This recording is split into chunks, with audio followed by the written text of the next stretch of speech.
وطندارای عزیز، سلامتی خداوند پادشاه سلامتی عیسی مسیح کت شما باشه. خدا را شکر میکنیم برای یک روز دیگه، یک موقع دیگه که خداوند برای ما عطا کرده تا که ما به حضور خداوند بیاییم، او را شکر گزار باشیم برای هر لحظه نفس زندگی ما، برای هر نفسی که ما میگیریم. خداوند بسیار مهربان است و او تمامی انسان ها را دوست داره.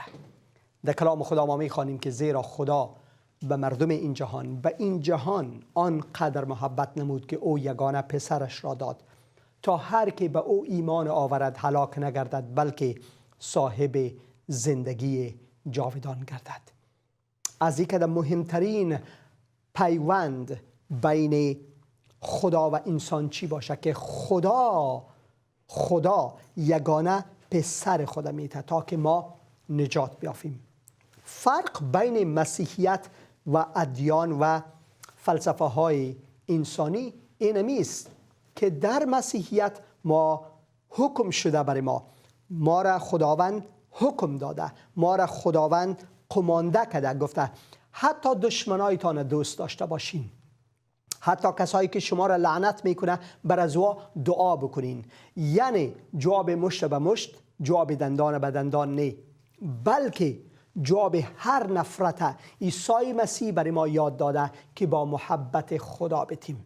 حتی اگر کسی ما را لعنت میکنه ما برکت خدا را بر از او شخص میطلبیم. باید یک فرق باشه و مهمترین فرق در مسیحیت اینمی است که ما جواب لعنت به لعنت نه بلکه جواب لعنت با برکت میتیم. جواب دشمنی را با دشمنی نه بلکه جواب دشمنی را با محبت میتیم. بسیار مشکل است، این کار آسان نیست، این کار آسان نیست. چطورست که یک آدم بیایه و تو را دو بزنه و فحش بگویه و هر گونه لعنت بالایت بفرسته و بالاخره تو بگویی که ای وطندار من دوستی دارم، بسیار تشکر، ما دعا میکنیم که خداوند قلبت تغییر بده. بسیار مشکل است برای آدم که چون ما همه انسان هستیم، ما تماما در رگهای خود خون داریم که مو یک مثال است که خون ما بعضی وقتا جوش میخوره که بابا که دل من میشه که برم یک خوب یک کاکه سلی بزنم در روی از اون مردکه. چیزهای بسیار طبیعی است در انسان که انتقام گیر شه و فورا نفرت بگیره به خود و فورا در شوقی از این بیاید تا که من باید انتقام بگیرم. و اما خداوند منع میکنه. خداوند عیسی مسیح پیروای خود منع میکنه از هر گونه خشونت. آیا مسیحیایی بودن که خشونت از خود نشان دادن و یا مسیحیایی هستن که امروز هم از خود خشونت نشان میدن؟ بله. و اما این کسا مطابق حکم مسیح را نمیرن. اما یک مثال است وطندارای عزیز ما، میگه که هر مذهب که هست مطابق مذهبش نه که پیروایش، مطابق مذهبش باید ما طول بکنیم. بسیار خوب، بسیار خوب میشه که شما در هر مذهبی که هستین ببینین که مذهبتان چی تعلیم میده، دینتان چی تعلیم میده، فلسفهتان چی تعلیم میده و باز ببینین که آیا کسایی که اعمال عجیب و غریب و خشونت و انتقام میکنن آیا این مطابقت داره با دین و فلسفه و مذهبتان یا نه. اگر داره پس دینتان هم ایجا مجرم هست. به همین ترتیب اگر شما مسیحی هستین وطندارای عزیز من، برادرها و خوارای من، اگر شما مسیحی هستین متوجه باشین که عیسی مسیح مهمترین قمانده هایش چیست؟ ایست که با دشمنت دوستی کو، یعنی دوست داشته باش دشمنت. بسیار مشکل است دشمن آدم دوست داشتن، مشکل ترین کار است. و اما عیسی مسیح میگه که من میخوایم که شما این مشکل کار را بکنین. کسایی که شما را لعنت میکنه و شما را شکنجه میته و شما را زیر اذیت و آزار قرار میته و شما را در عدالت ها میبره، شما را پیش حکام میبره و شما را لطکوب میکنه، بر از دعای خیر بکنین. این کار ساده نیست، کار ساده نیست. و بعضی کسان شاید در این معامله اگر شما واقعا خودت تا این اندازه حلیم بکنین، تا این اندازه خود تواضع را در خود بیارین، تا این اندازه خود غریب بسازین، مثل که عیسی مسیح خود غریب ساخت. شاید شما رو بگه سعی که بی غیرت است، هیچ کاری نمیتونه، او رو سعی که دو میزنه، این قراره که داشته لق لق سعی میکنه. شاید کسایی بر شما ایران بگه شما بی غیرت هستین. و ما برتان اعلام میکنم وطندارای بسیار عزیز، من حسین اندریاس بهتر است که به این ترتیب بی غیرت باشم تا ای که من نفرت کنم، تا ای که من کسی را اذیت و آزار برسانم، تا ای که من کسی را دو بزنم، تا ای که من کسی را بددعا بکنم. در مسیحیت بد دعا وجود نداره. ما بد دعا نداریم، ما تنها دعا داریم. ما تنها دعا میکنیم، ما تنها دعای خیر میکنیم، ما تنها خوبی مردم میخواهیم که خداوند زندگی انسانها را تغییر بده.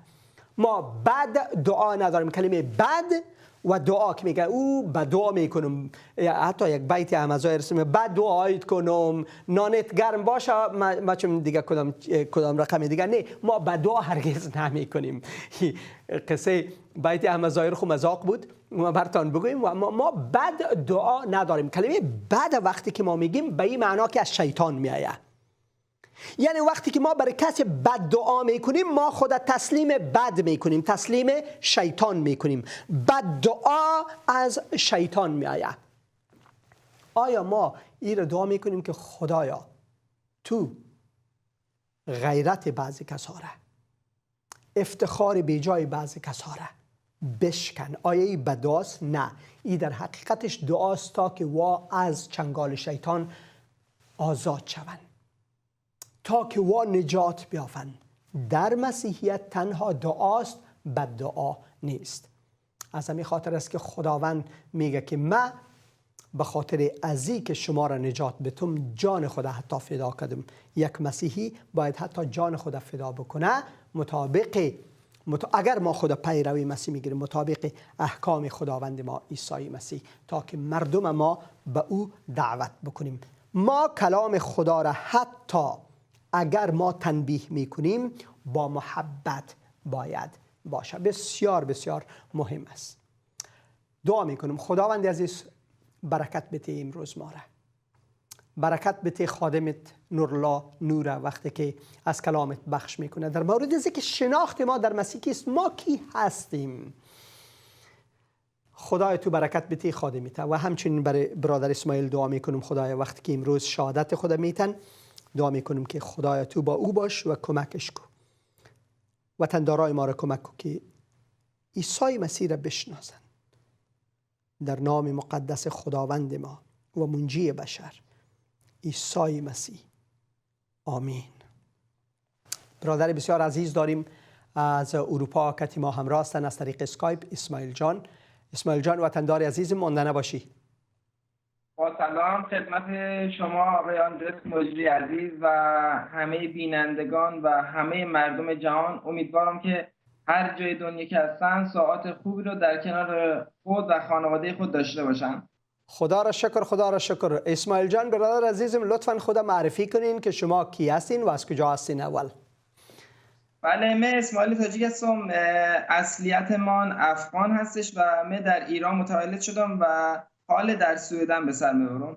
خدا را شکر. از لهجه تان فهمیده میشه که شما در ایران بزرگ شدین و اما اگر نمیخواین بگوین از کدام جای افغانستان هستین فرق نداره و اگر میخواستین بگوینم خوب میشه. بله، من از شهر هرات هستم. از شهر هرات هستی. برادر که تو رو داری اشتونی خوب بخیر هستی؟ خدا را شکر. در هرات اینمی قسم جورپرسانی میکنن و یکی از خصوصیت های برادرها و خورای هراتی ما کلتور هراتی است که بسیار زیاد در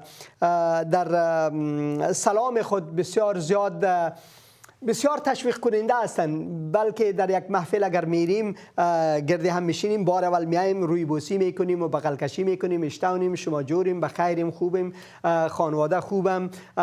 وقتی این دور خلاص میشه باز میشینیم سر توشک، باز بعد از سر از نو و دعا و سلام شروع میکنیم که یکی دیگه. یعنی این نشان میده که ما واقعا میخوایم که با هم کلام باشیم و اول یکی دیگر رو بفهمیم. و اما کلتورها همه خوب هستند، کلتورها در خود هر چیز دارن و ما باید از چیزهای خوب کلتور خود استفاده بکنیم تا خداوند جلال بتیم. برادر عزیزم، ما امروز در راه بودم، در راه استودیو، وقتی که تان تماس گرفتیم. بسیار تشکر از اینکه شما تماس گرفته بودین و خدا را شکر که امروز بالاخره تانستین بیاین روی پرده و شهادت بتین. وطندار عزیزم، ما فقط از شما اینمی سوال دارم که شما چی باعث شد که به عیسی مسیح ایمان آوردین؟ و دومی که در مسیح چی دیدین که در کدام فلسفه و یا مذهب دیگر ندیدین که شما به عیسی مسیح ایمان آوردین؟ بفرمایین. بله، خدمت شما عرض کنم که ما چون در ایران متولد شدم، من هیچ وقتی پدر ما مسلمان، چون پدر ایشون مسلمان بود و من یک تک خانواده مسلمان زندگی کردم و به دنیا آمدم. ما در ایران هیچ مثلا از اسلام و از مثلا چیزی هیچ احساس مهربانی و هیچ چیزی دریافت نکردم و همیشه در جستجوی بودم که مثلا یک چیزی دریافت کنم که من خدا رو قبول داشتم و دنبال ازی بودم که یک چیزی در من کم هستش، مهربونی که مثلا مردم مثلا او چیزی که تا اسلامشون پیدا نمی‌کنم، جذب نمی‌کردم.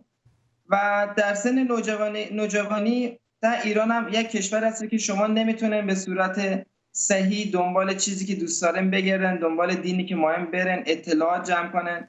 من به صورت مخفیانه از اینترنت به صورت مخفیانه اطلاعات جمع کردم و آشنا شدم با دین‌های مختلف رو جستجو کردم و دیدم تا دین‌های مختلفم باز هم او چیزی که احساس میکنم، چیزی که دل ممایه پیدا نمیکنم، تا اینکه به دین مسیحیت گرویدم و پیدا کردم اون چیزی که واقعا قلباً احتیاج داشتم و به من آرامش روحی و روانی داد رو من پیدا کردم در دین مسیحیت. و من در ایران نتونستم غسل تعمید بشم و تا اینکه مسافرت کردم به همراه اعضای خانواده و به سوئدن آمدم و این در سوئدن با کلیساها ارتباط شروع کردم و با اینکه زبان هم برای من سخت بود ارتباط شروع کردم و با کشیش‌ها و با کتاب‌های انجیل فارسی و کتاب‌های سوئدی شروع به جمع آوری اطلاعات کردم و اطلاعات رو به جای رسوندم که دیگه کامل شد اطلاعات و ارتباط رو با کشیش‌ها و کلیسا همینجور به صورت ادامه دارم و اون چیزی که می‌خواستم قلباً در مسیحیت پیدا کردم و به مسیحیت گرویدم. اینمی را برادر عزیزم اسماعیل جان، اینمی که در مسیحیت، در شخص مسیح شما چی دیدین که بالاخره شما به عیسی مسیح ایمان آوردین؟ چی دیدین؟ چه خصوصیتی شما در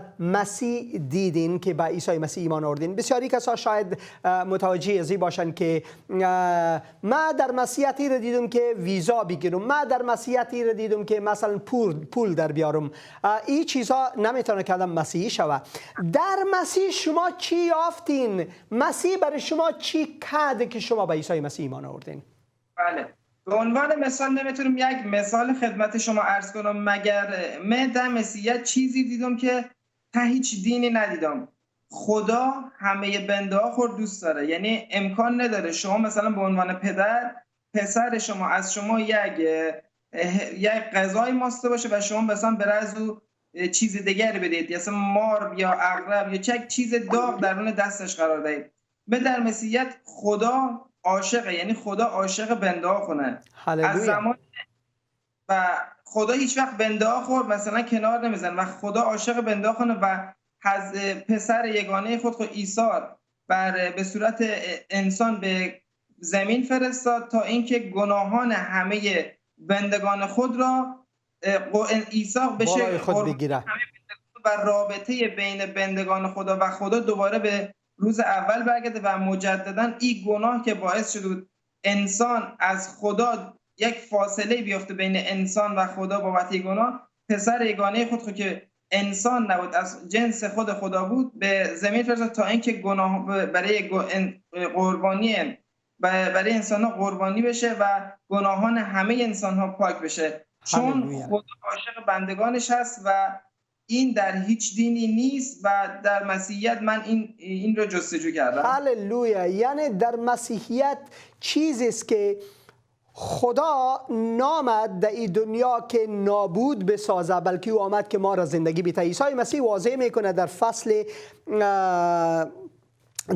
10 انجیل مقدس یوحنا ما میخوانیم خداوند عیسی مسیح میگه دزد میآید که بکشد، از بین ببرد و نابود بسازد. من آمدم تا انسانها را زندگی بدم و این زندگی را به کاملیتش بتون، به فراوانی برشان بتون. برادر خلیل پنجشنبه گذشته در مورد از این صحبت کردن و در مورد این زمین شناخت ما در مسیح که ما در مسیح بالاخره کی هستیم. امروز برادر نورالله صحبت میکنن و ما اینال از شما میخوایم بپرسیم که بعد از اینکه شما به عیسی مسیح ایمان آوردین، همین تغییری که در زندگی شما آمده از این تعریف کنین برای مردم.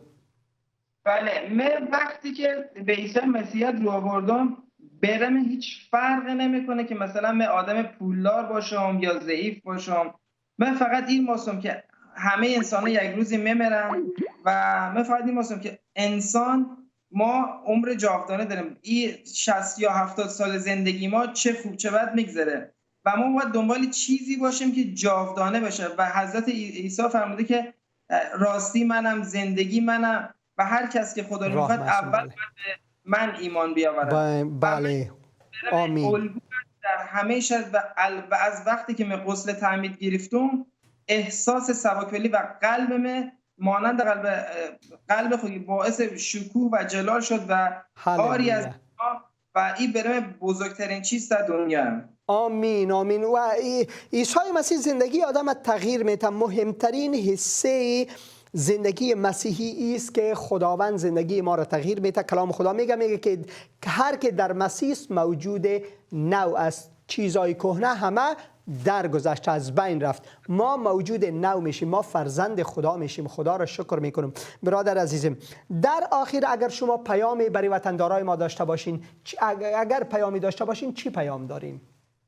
من برای همه مردمان دنیا پیام دارم که حداقل برای یک بار امتحانم که شده، اصلا برای مسلمانان مخصوصا حضرت عیسی به عنوان پیامبر قبول دارن و به همه چیز تعصب کنار بگذارن و مثلا با قلب خود مثلا با حضرت عیسی که پیامبر هستن صحبت کنن، بگن حضرت عیسی من کتاب این و شما در قلبم رجوع کن که من حقیقت دریابم و متوجه میشن. هللویا. و بسیاری از وطنداران ما میگه که حداقل یک بار انجیل بخوانین، یک بار اینجا ببینین که خداوند با شما چطور صحبت میکنه. اسماعیل جان، خداوند شما را برکت بده. بسیار تشکر از اینکه آمدین شهادت دادین. به اجازهتان ما بر شما دعا میکنم و بعد از او خداحافظی میکنم ازتان.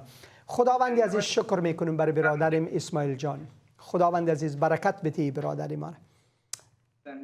دعا میکنم ای خداوند که برادر ما رشد روحانی پیدا بکنه و در مسیح رشد بکنه، در کلام تو رشد بکنه، در روح تو رشد بکنه. بگذار که از زندگی او استفاده بسیار خاص شود. در نام مقدس خداوند و یگانه منجی بشر عیسی مسیح، آمین. اسماعیل جان بسیار تشکر برادر عزیزم. خداوند شما را برکت بده. از همکارانتان این موقعیت برای همه مردم دنیا ایجاد میکنه که بتونن به شما ارتباط برقرار کنم و حرف دلشان رو بگویم. هللویا. بسیار تشکری. واقعا باعث برکت بر شخص خود مسیح از فیض خداست. اسماعیل جان، خداوند حافظتان و شبتان خوش. زنده باشین. شب شما همچنین خوش.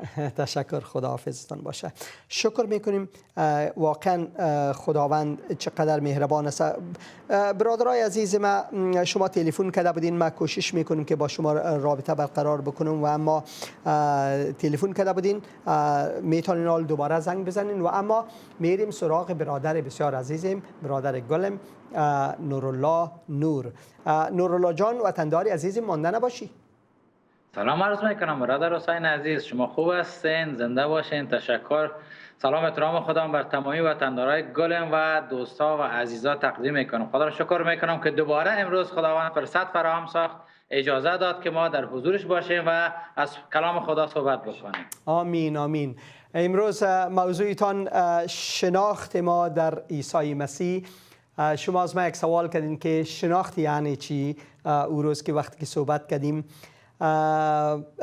کلمه هویت عین معنا را میته که شناخت معنا میته کلمه هویت عربی میشه و اما شناخت فارسی میشه. وقتی که شما کلمه identity در انگلیسی او را میزنین برای شناخت به عربی هویت، کلمه هویت وقتی که ما کارت هویت ما و به همون ترتیب ما میگیم کارت شناسایی ما. اگر شما در پاکستان میرین که لسان اردو را استعمال میکنه، در لسان اردو چون اکثر لغات از فارسی و عربی و بالاخره از سانسکریت هم گرفتن و از همون خاطر زبان اردو را اردو میگن. اردو کلمه خود اردو فارسی است و یا دریس. اگر ما قوای مسلح افغانستان بهش مخاطب میشیم میگیم اردوی افغانستان، به این معنا که اردو تجمع زبانها، اردو تجمع بسیاری زبانهای دیگه است و بالخصوص در اینجا فارسی و یا دری یکی از مهمترینش است. و اگر در پاکستان شما شناسنامه کاردارین و چی میگه در فارسی هم شناسنامه میگه و یا کارت هویت، در پاکستان چی میگه شناختی کارت و یا کارت شناسایی. از همین خاطر در جسم مسیح، در شخصیت مسیح، شناسایی ما، شناخت ما چیست و موضوعتان ایست و بسیار موضوعی بسیار مهم است و خدا را شکر میکنم. علت از این که ما شما را تشویق کردیم در مورد از این صحبت بکنین و برادر عزیزم خلیل جان هم در این مورد صحبت کردن. ما یک عکس در اینجاست از طریق اینترنت از ancestry.com باز هم میندازم. حسین جان اگر لطف کنین بندازین. این نتیجه دی ان ای حسین اندریاس است، یعنی شخص ما. خدا را شکر میکنم. یعنی شما ایده میتونین نام مرم ببینین، ethnicity estimates for حسین اندریاس. و من میبینم در اینجا که یکی از مهمترین چیزی که شما در اینجا میبینین ایست که من رابطه دارم، حسین اندریاس رابطه داره در دی ان ای خود. من متشکل از بسیار مردم مختلف دنیا هستم. درست است که حصه بسیار کثیرش که در اینجا در مابین است، اینجا آسیای مرکزی را داده، آسیای مرکزی را داده که اپی سنتر ازی البته ترکمنستان و ازبکستان و افغانستان بوده. و اگر شما اینجا ببینین در اینجا واضح نوشته می باشه که primary located in افغانستان، آذربایجان، قزاقستان، قرقستان، تاجیکستان، ترکمنستان، ازبکستان و همچنین در ایران و پاکستان. خدا را شکر میکنم کم ایرانی هم هستم. برادر عزیزم حسین جان ببینین بالای ایران هم آمده، متوجه باشین بالای مشهد آمده. از اینجا ما بالای مشهد میبینیم. خدا را شکر میکنیم. و اما موضوع اصلی بحث در اینجا ایست که خداوند تمامی ما انسانها را ساخته. 100% تنها و تنها نورالله جان ما گفته میتونیم که ما انسان هستیم و اما 100% ما هرگز گفته نمیتونیم که من 100% تاجیک هستم، من 100% پشتون هستم، من 100% هزاره هستم، من 100% فارس هستم. هیچ انسان گفته نمیتونه. ما در یک دور علم و تکنولوژی قرار داریم که دی ان ای ما را تست میکنه و 100% برات میگه که از کجا هستی. بسیار بسیار مهم است. اینجا میبینیم که سه دومش هندوستان است، 25% در اینجا داده. و ما عمیق‌تر رفتم در این دیدم که بسیار جالب است که من در خون خود حتی برهمنای هندی را دارم و شکی در اینجا نیست، به خاطر که مطابق تاریخ ما میبینیم افغانستان هندوستان یا رابطه بسیار نزدیک و حتی از یک مرزبون بودن زمانهای گذشته. پس شاک‌های بسیار زیادتر است که روز پنجشنبه ما در موردش صحبت میکنم. و اما در اینجا درست است که من 100% هزاره نیستم، 100% پشتون نیستم، 100% تاجیک نیستم، 100% ما قفقازی نیستم، 100% هندی نیستم. و ما یک چیز ما و شما گفته میتونیم، نورلا جان برادر عزیزم، یک چیز ما 100% گفتم میتونیم که ما 100% انسان هستیم، 100% انسان هستیم و خداوند ما را 100% انسان ساخته. این مهمترین در زندگی هر انسان است. از همین خاطر ما به چالش میبرم وطندارای مرا و چالش میکنم، گفته ایشان که اگر میتونین دی ان ای تان تست بکنین، ببینین که آیا چیزی که شما واقعا به ایش افتخار میکنین که ما 100% فلانی از فلانی قوم و ملیت هستم، آیا واقعا شما 100% هستین؟ نه. اما شما گفته میتونین همیشه که شما 100% انسان هستین و کلام خدا شما را دعوت میکنه که شما 100% آل فرزند خدا شوین در عیسی مسیح و شناخت شما در مسیح مهمتر از شناخت ما در آدم اول است، آدم ثانی که عیسی مسیح. شناخت ما در او مهمترین است. برادر عزیزم وقت شماست، بفرمایید. خدا را شکر میکنم. شما برادر حسین عزیز در رابطه با دی ان ای و شاخه‌هایی که در نسل یا نژاد ما صحبت کردیم که با کجا ارتباط داریم، میشه گفت اینترنشنال است و این کار خداست، کار بشر نیست. و کلام خدا در انجیل یوحنا بر ما میگه که هر کس به عیسی مسیح ایمان بیاورد حق داده میشه که فرزندان خدا شود. اگر ما به او سرمنشه اصلی که شما گفتین انسانیت است توجه بکنیم که اصل ریشه ما در کجاست، ریشه ما برمیگرده به خدا که خدا گفت بیایید انسان را موافق شبیه ما بسازیم و ما یک خالق داریم و تمام مخلوقات را یک خدا خلق کرده و توسط کلامش به وجود آورد و گفت که انسان را موافق شبیه خود بسازیم و آمد انسان تا به امروز خلق شد و این نسل جریان داره، همونطور که در کلام خدا میگه که باربر تکثیر شوید و باربر شوید و میبینید که خداوند وقتی که انسان خلق کرد انسان باربر کثیر شد تا به امروز جریان داره و بعد از یوم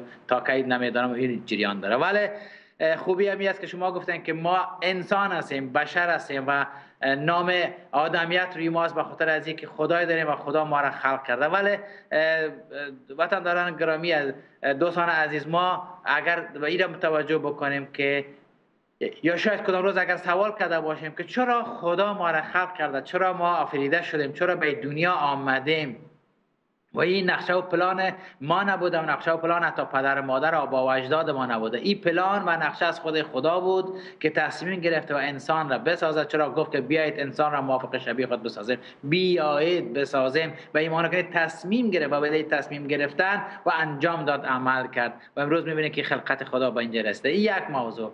و موضوع دیگر میخوایم برادر حسین عزیز در رابطه با شناخت ما در عیسی مسیح وقتی که از کلام خدا صحبت بکنیم و قبل از اینکه ما برم چند تا آیه که خداوند در قلب ما گذاشت و از کلام خدا را گرفتم و میخوایم کوتاه روش صحبت بکنیم. ما میخوایم با یک موضوع شروع بکنیم، یک کوتاه داستانی که چند روز پیش را شنیدم، اتفاقا خدا هدایت کرد و از طریق یک واعظی را شنیدم.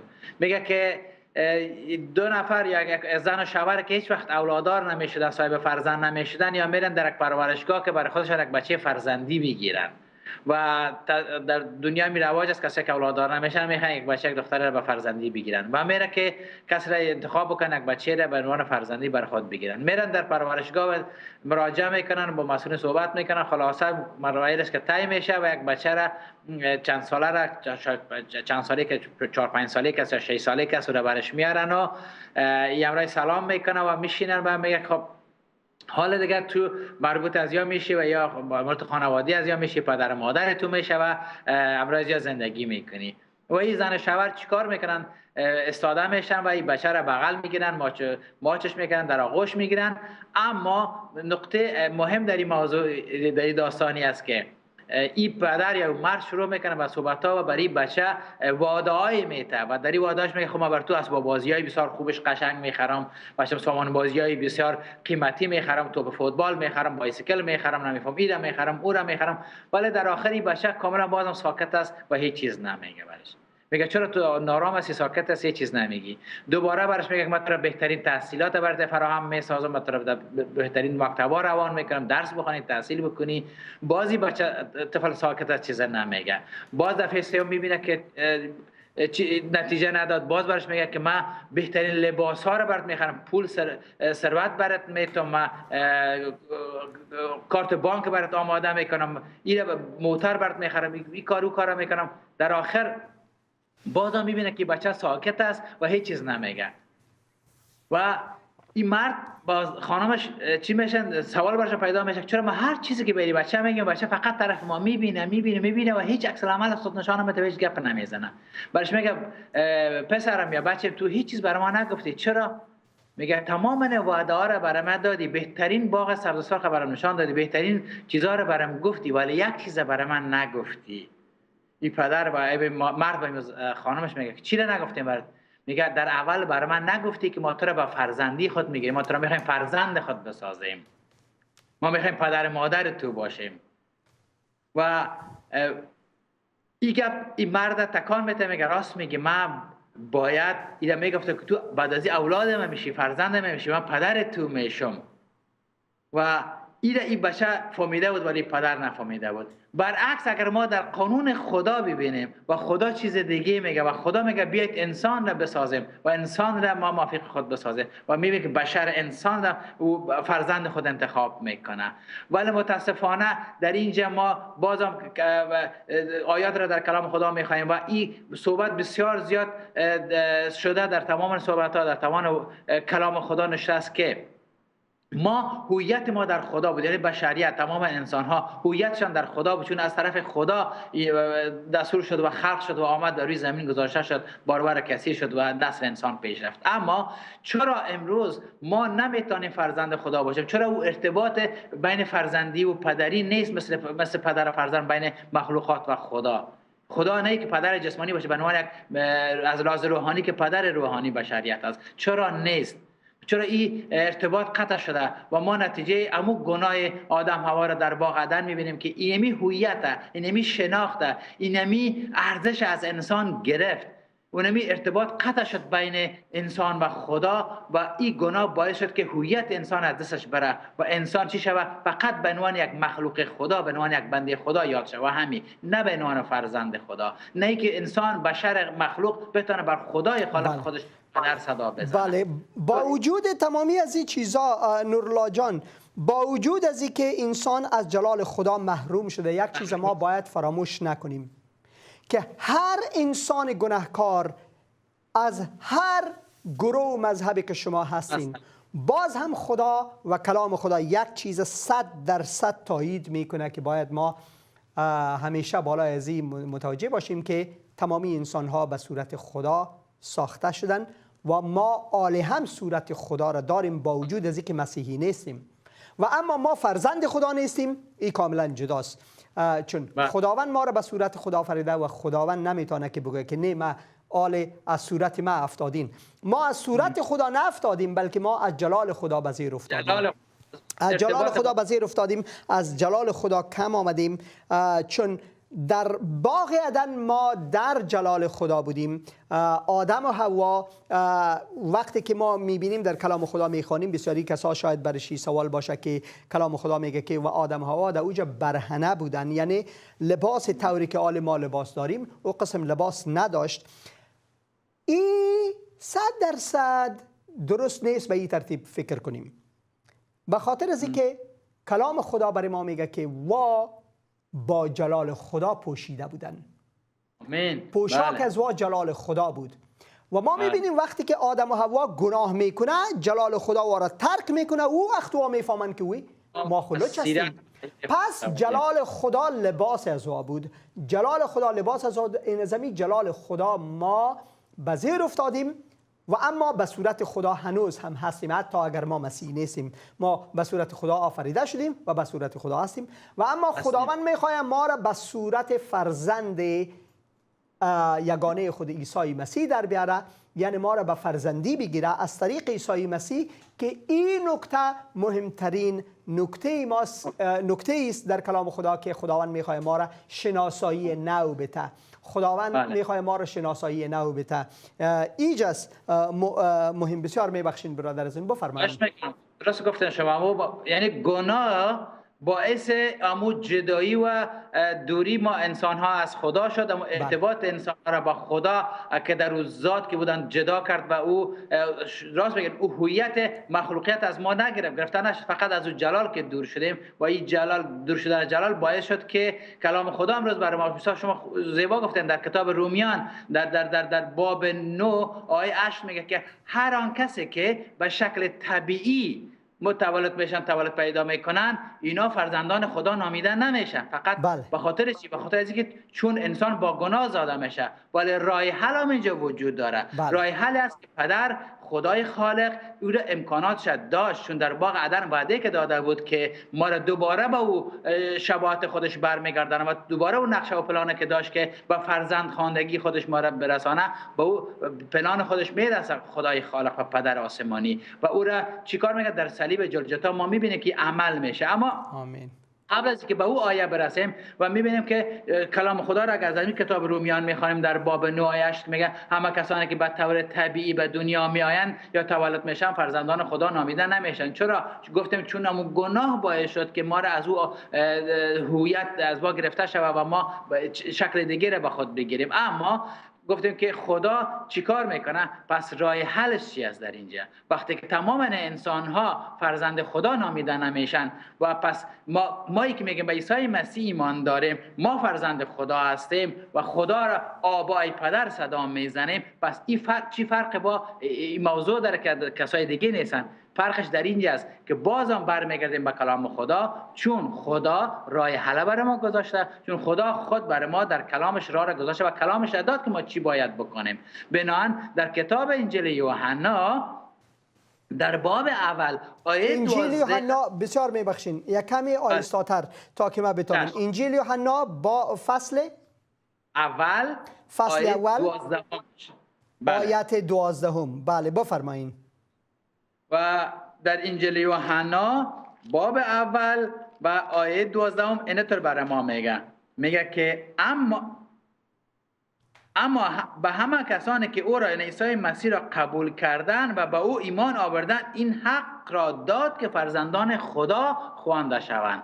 پس راه حلش ما چی کردیم؟ از خدا دیدیم، از طریق کلام خدا دیدیم که هر کس که به عیسی مسیح ایمان میاره، این حق را پیدا میکنه، این هویت را به دست میاره، این دوباره این فرزند خواندگی را به دست میاره که فرزند خدا خوانده شود. چرا؟ وقتی که به عیسی مسیح ایمان میاریم، یعنی که اول ایمان میاریم، بعدش توبه میکنیم، بازگشت از گناهان خود میکنیم و این توبه و بازگشت باعث میشه که ما با چی شیم؟ در پوشش خون عیسی مسیح گناهان ما آمرزیده شود. وقتی گناهای ما آمرزیده شد، او زمان است که روح خدا را دریافت کنیم و میشیم فرزند روحانی خدا و اونجا بشیم دوباره این حق را به دست میاریم. همون حقی که گناه باغ عدن از انسان از ما گرفت، همون حق را دوباره به دست میاریم. اما که دوری و چیزی که از خدا شده بودیم او را چیکار میکنیم؟ دوباره به دست میاریم. در امی باور و ایمان که به عیسی مسیح میکنیم و توبه میکنیم، بازگشت میکنیم، اعتراف و گناه میکنیم و او در عوض بخشش خدا را دریافت میکنیم و اینجا میشه کلام خدا میگه این حق را میده حتی فرزندان خدا خوانده شود و ما دوباره برمیگردیم به هویت اصلی. یک چیز بسیار مهم در اینجا من میخواستم که به ادامه صحبت های شیرین شما، به ادامه تعلیم شیرین شما، من میخواستم برتان بگویم که وقتی که ما به عیسی مسیح ایمان میاریم، یگانه فرق بین زندگی کردن، بین دوباره به حالت اولی برگردن و نجات یافتن از طریق عیسی مسیح، فرق بین زندگی داخل باغ عدن و زندگی در مسیح این است. بله. بسیار مهم است که ما سر از این توجه کنیم. عیسی مسیح در باغ عدن به خاطر گناهان ما مصلوب نشد. از آدم تا زمان مصلوب شدن عیسی مسیح مردم طرف صلیب می‌دیدن. کسایی که از وقت صلیب تا به آمد برگشت عیسی مسیح، دوباره آمد عیسی مسیح، ما از صلیب میبینیم تا او طرف، یعنی وا طرف صلیب میدیدن، صلیب پشت ماست، ما به پشت گذاشتیم، آل روانه هستیم طرف جلال خداوند.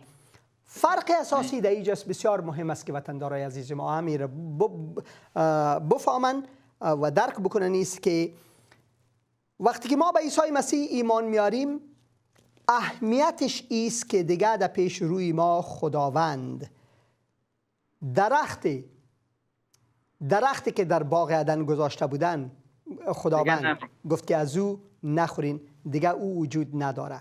چون ما در عیسی مسیح 100% تضمین نجات و تضمین ازیر داریم که ما مهر میشیم با روح خدا که در او وقت ما مهر نشده بودیم.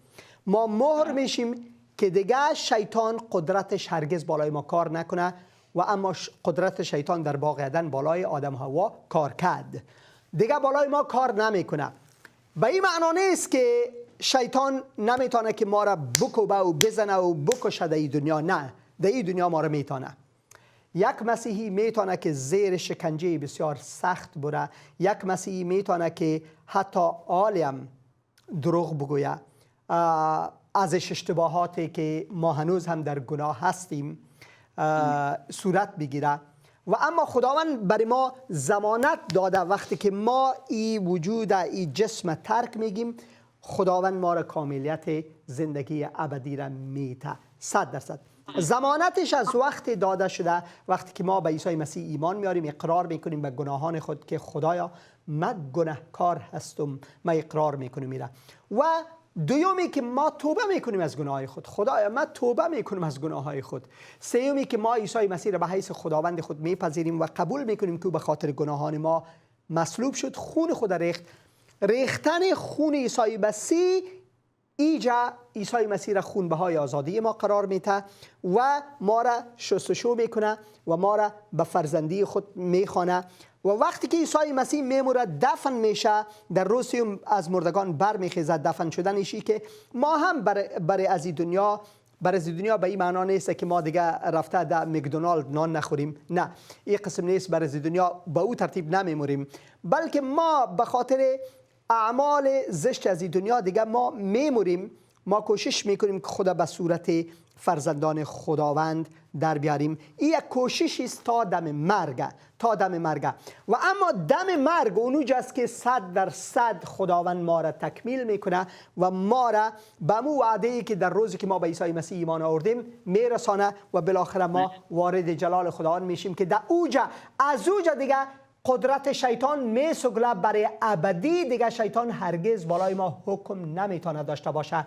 پس ما بهتر از وقتی که در عدن زندگی داشتیم، از او که بسیار مهمتر است که دیگه قدرت شیطان بالای ما کار نمیکنه وقتی که ما به عیسی مسیح ایمان میاریم، وقتی که ما میموریم. البته چون وقتی که ما رساله به غلاطیان میخوانیم، ما در اوجا ما میبینیم که آل ما دو طبیعت میداشته باشیم. مسیحا، تمامی مسیحا، نورالله نور، حسین اندریاس، خلیل جان، برادر اسماعیل و هر کسی دیگه‌ای که در این برنامه میاین، هر کسی دیگه‌ای که به عیسی مسیح ایمان آوردن در روی دنیا، ما دارای دو طبیعت میباشیم، طبیعت نفسانی و طبیعت روحانی.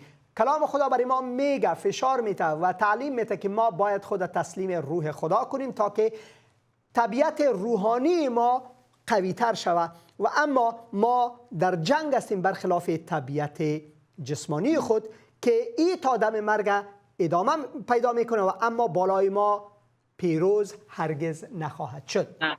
پیروز نمیشه. ما را چی میته؟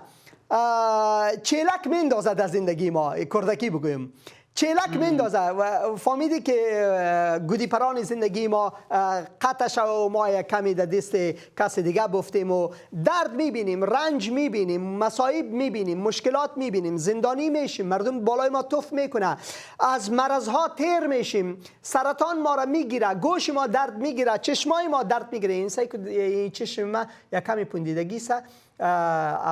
هفته گذشته، یک هفته روز پیش ایجا بودی پوندیدگی، باز بعد از او بالا شد ایجا آمد، باز آل ایجا آمد و امروز این ایجا رفته.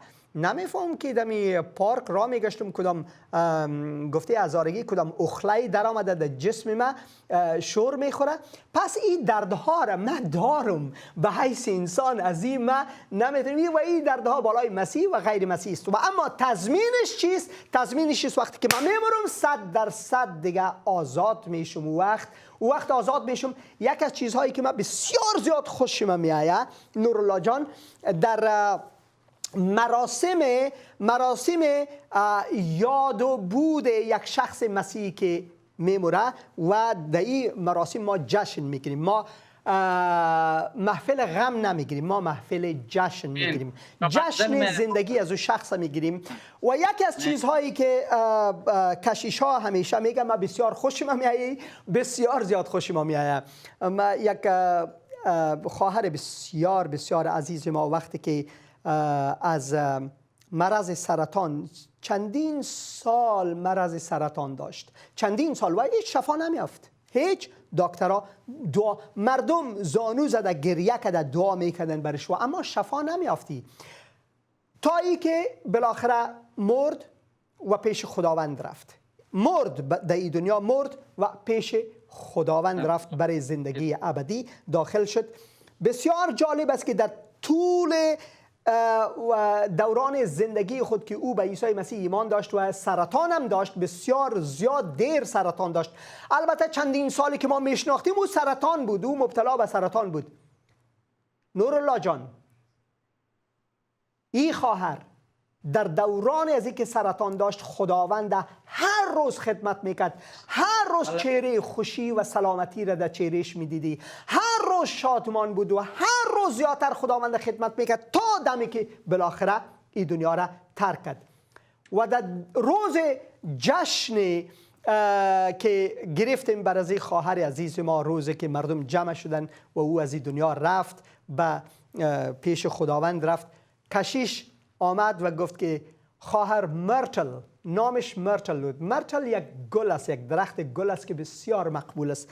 اسمشانم مرتل بود و ایشانم مثل گلواری مقبول فرزند خداوند بودن.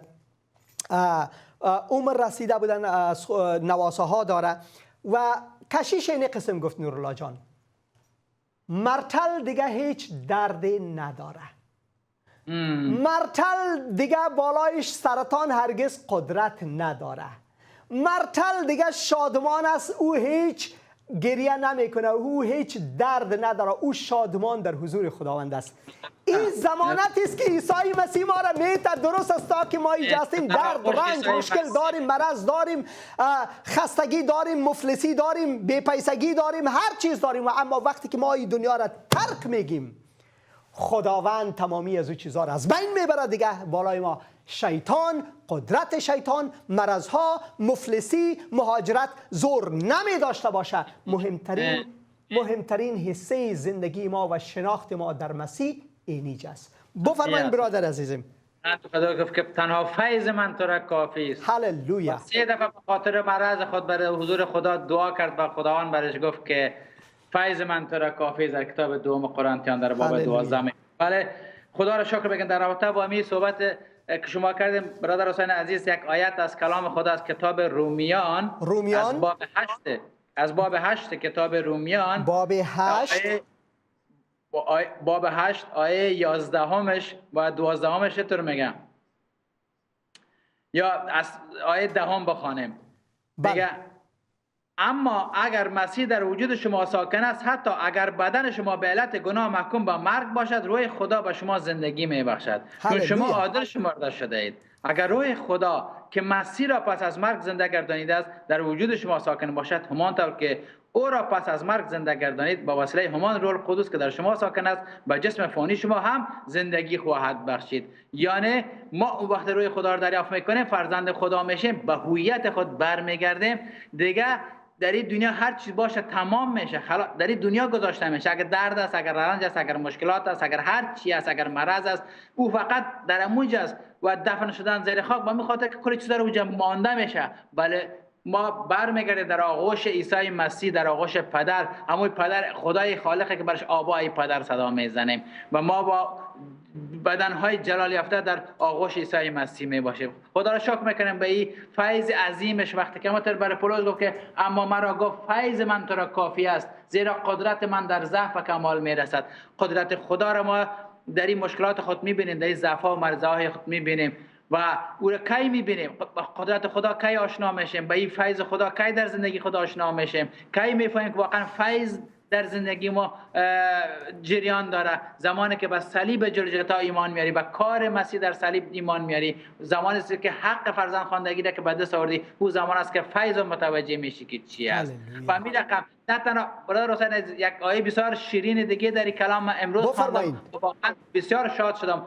یام برمیگردیم در این کتاب رومیان است، در باب 8 کتاب رومیان که چی میگه؟ میگه در باب 8 گفتین؟ در باب 8 کتاب رومیان از آیه 14 تا آیه 17 میخوانم خدمت شما. بفرمایید. میگه کسانی که به وسیله روح خدا هدایت میشوند فرزند خدا هستند، زیرا آن روحی که خدا و شما داده است شما را برده نمی سازد و موجب ترس نمی شود، بلکه آن روح شما را فرزندان خدا می گرداند و به ما کمک و ما با کمک این روح در پیشگاه خدا فریاد می کنیم آبا ای پدر. و روح خدا با روح ما هم شهادت میدهد که ما فرزندان خدا هستیم. و آیه 17 برادر حسین عزیز چقدر زیبا میگه. ببین وقتی که ما فرزند خدا میشم، وقتی که ما هویت خدا به دست میارم، چی نصیب من میشه؟ چی به دست میارم من؟ پدرای روی زمین و میلیونرهای روی زمین و سرمایه‌دارا و کسایی که ثروتمند هستند در این زمین که به میلیون ها میلیون یورو سرمایه داشته باشند ولی فانی است، بالاخره ختم میشه. ولی اینجا برای ما چی میگه؟ پدر کدام ثروت برای ما میده؟ و میگه اگر فرزند او هستیم در آن صورت وارث، یعنی وارث خدا و هم وارث با عیسی مسیح نیز هستیم. هللویا. ما وقتی فرزند خدا بشیم وارثین بشیم، وارثین ملکوت و پادشاهی خدا که هیچ وقت زوال نمیشه، هیچ وقت از بین نمیره. پادشاهی خدا ابدی است. شاهزاده خدا میشیم، پرنسس خدا میشیم و او زمان است. برادر من، دوست ما وطن دارم که تو وقتی به مسیح ایمان میاری تو شاهزاده خدا میشی، تو MS با عیسی مسیح میشی، تو تمام استقامت آسمان مربوط به تو میشه، از آن تو میشه و تو صلاحیت داشته باشین، حق را داشته باشی که در او چی بکنی؟ زندگی بکنی. آیه دیگه برادر حسین عزیز، یک دقیقه برادر عزیزم، نورالله جان، یک خواهر عزیز ما روی خط هستن، بسیار دیر میشه، تلفنشان میگیریم داخل. خواهر فاطمه خسته نباشین، بفرمایین. هلو. سلام، خسته نباشین. خدا برکت به شما بده. از برنامه‌های شما ما لذت میبریم. کشیش حسینی اندریاس، پسر عزیزم، خداوند شما را برکت بده خواهر عزیزم. خدا شما رو برکت بده که واقعا اینقدر ما از برنامه‌های شما خوب، شما لذت میبریم، گوش میکنیم، به ما روحیه میدین. زنده باشیم. من از ایران زنگ میزنم، فاطمه هستم. برای شنبه میخوام کار اداری برم، میخواستم برام دعا کنین برای بچه هم که همیشه من شما را زحمت میدم. حمید، رضا، سعید، مهسا، جواد، فاطمه. حتما دعا میکنیم. اینا رو شما در دعا بذارین. دیگه خدا خودش همه چی رو میدونه که دیگه بخوام شرط بدم، خدا همه چی براش آگاهه. هللویا. حتما اینو از نظر این میخواستم، یه همچین خدای بی‌نظیری رو داریم پسرم که در درجه بعدش هم بر ما خانوادگی دعا کنین که ایمان ما رو خدا قوی کنه، قوی‌تر و قوی‌تر کنه. حتما دعا میکنیم خواهر عزیزم. خودش رو در ما جاری کنه. حتما دعا. شما سپاسگزاری میکنم. خدا شما رو بر ما نگه داره، برکت خدا به شما بده، برای خانواده‌تون همیشه دعا میکنیم تنتون سالم باشه. خدا شما رو بر ما سلامت نگهداری کنه. آمین. بسیار تشکر خواهر عزیزم. حتما دعا میکنیم خواهر فاطمه و تشکر از تلفنتان. حتما دعا میکنیم براتون. فردا هم دعا میکنیم بر فرزندانتان، دعا میکنیم و مؤمنین خداوند شنیدن صدای شما را. خدا را شکر میکنیم و برادر و خواهرای عزیز ما از شما خواهش میکنیم بر خواهر ما دعا بکنین و بر فرزندایشان دعا بکنین. شما اسمایشان شنیدین و برای خواهر ما خصوصا فردا که برای کارهای اداری میرن حتما دعا بکنین. و من خواهش میکنم از نورالله جان برادر عزیز ما که برای خواهر انمال اگر دعا بکنین. لطفا داخل برنامه فقط 3 دقیقه ما مانده، اگر لطف کنین برای خواهر دعا کنین و برای فرزندایشان دعا بکنین. من چرا کنه خداوند پدر آسمانی، شکر میکنم خداوند که ما تو یک پدر داریم و داری خداوند در بین خانواده بزرگ الهی تو زندگی میکنیم و خواران برادران از هر ملیت و زبان و رنگ پوست که هستیم خداوند، بازم فرزندان تو هستیم. شکر میکنم خداوند برای خواهر ما و تمامی اعضای خانوادهش دعا میکنم پدر به نام عیسی مسیح که صلح، آرامش خداوند و محبت و برکات آسمانی تا در زندگی از به فراوانی برس خداوند. و تو برای مشکلی که دارن و میخواین برند و مشکل اداری خداوند، تو پدر مهربان هستی که بهترینش برای فرزندانت میخوای خداوند.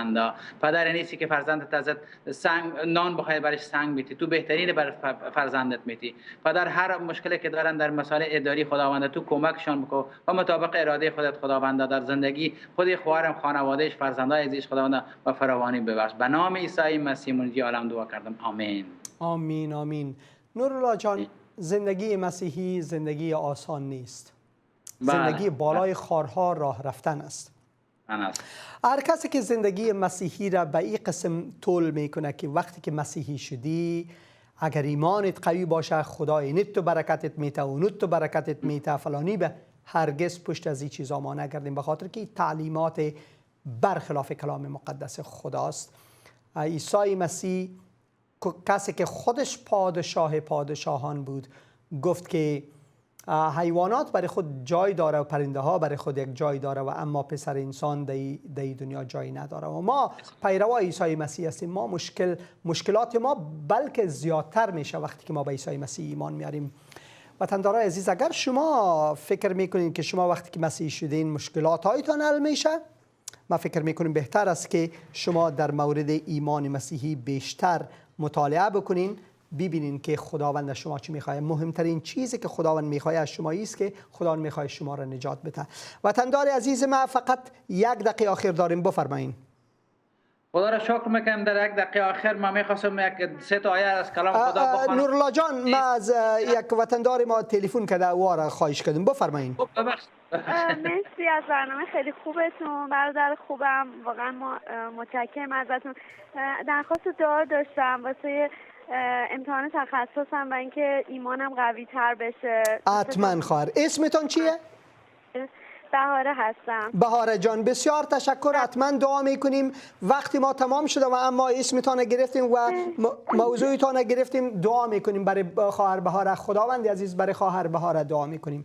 خدایا امتحان دارن، خدایا تو برکت بده خواهر عزیز ما و خداوند دعا میکنیم که هر چیز به خیریت او به انجامد، چون او به تو رو آورده ای خداوند، به تو ایمان داره ای خداوند، برکتشان بده. اگر کدام مشکل دیگه ای داره تو مشکل کشایش باش. در نام مقدس خداوند و منجی بشر عیسی مسیح خواهر بهاره را به تو میسپاریم و خدا را شکر. نورالله جان، وقتی ما خلاص شده متاسفانه و اما حتما باز از شما میشنویم در این مورد. خداوند شما را برکت بده، در فیض خداوند شادمان باشین. اگر وقت داشتین روز پنجشنبه لطف کنین، اگر نه کدام وقت دیگر در فیض خداوند باشین. آمین. دوستم مسیح، یارم مسیح، در هزاران عزیزم مسیح، تنها هادیم تویی ای مسیح، تنها هادیم تویی ای مسیح. دوستم مسیح، یارم مسیح، در هزاران عزیزم